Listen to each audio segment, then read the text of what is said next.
This video, along with those that follow, was developed by Professor Reese to introduce important material that will support students both in their studies and in their future careers. The SWAY presentations draw upon more than 45 years of Professor Reese's experience in the field of criminal justice, including work in criminal investigations, internal affairs, human rights cases, and a wide range of other specialized investigations. Students are encouraged to use these materials as a resource for study, for gaining knowledge, and for improving academic performance. However, it is important to note that the SWAY presentations are designed to supplement, not replace, the required course readings. An investigator is defined as an individual who systematically gathers, documents, and evaluates evidence and information through the process of investigation.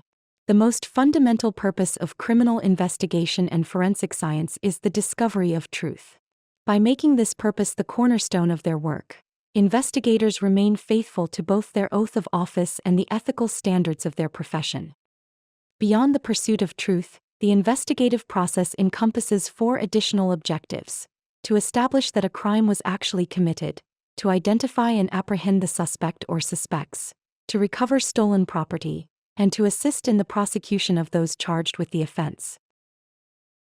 The authority of law enforcement officers is limited by the Constitution, court decisions, federal and state laws, departmental policies, and jurisdiction. Jurisdiction refers both to a geographic area and to the laws an agency is authorized to enforce. For example, city police officers typically operate within their city limits. Modern detective work traces its roots to the Bow Street Runners, established in London in 1750 by Henry Fielding. Considered the first modern detective force, they investigated reported crimes and pursued offenders. In 1842, a detective branch at Scotland Yard was formed, replacing the Bow Street Runners. Significant reform followed in 1829, when Parliament, led by the efforts of Sir Robert Peel, passed the Metropolitan Police Act, creating a police force for London. Its headquarters became known as Scotland Yard, and officers were nicknamed bobbies. While widely accepted, there was initial concern that detectives in plain clothes, called police spies, might endanger civil liberties. Peel's reforms influenced policing in the United States as well. In 1833, with funds bequeathed by philanthropist Stephen Girard, Philadelphia established the nation's first paid daytime police force. In the mid-19th century, many cities operated separate day and night police forces.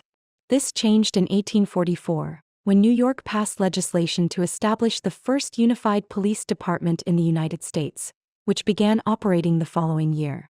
Other cities soon adopted the same model. Private detective agencies also emerged during this period. The most influential was Allan Pinkerton's agency, founded in the mid-1800s.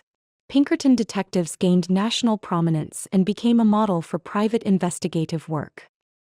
By 1845, New York City employed plainclothes officers, and in 1857 the police formally authorized 20 patrol officers to serve as detectives. That same year, the department created a rogues gallery, a photographic collection of known criminals. Within a year, the gallery contained more than 700 photos, allowing detectives to identify offenders more effectively. At the federal level, modern investigation began to take shape in 1908, when Attorney General Charles Bonaparte organized a special group of investigators that became the Federal Bureau of Investigation, or FBI. During the Depression era, the FBI gained national attention by pursuing criminals such as John Dillinger, Pretty Boy Floyd, and Bonnie and Clyde. The FBI quickly expanded its role. In 1932, it opened a national crime laboratory to provide forensic services to state and local agencies. In 1935, it launched the National Academy to train officers from across the country. Later, in 1967, it created the National Crime Information Center, a nationwide database of wanted persons and stolen property. Other federal agencies soon followed, including the Bureau of Narcotics and Dangerous Drugs in 1968, which later became the Drug Enforcement Administration. The U.S. South Supreme Court has also shaped the investigative process. Between 1961 and 1966, in what is often called the Due Process Revolution, The court issued rulings that expanded the rights of suspects and defendants, permanently influencing investigative practices. From the Bow Street runners of 18th-century London to today's investigators using DNA and digital forensics, the mission has remained constant: to uncover the truth and pursue justice. Yet truth is never discovered in isolation. It is guided by laws, ethics, and constitutional rights. The enduring challenge for the future of investigation is how to balance the pursuit of justice with the protection of individual rights.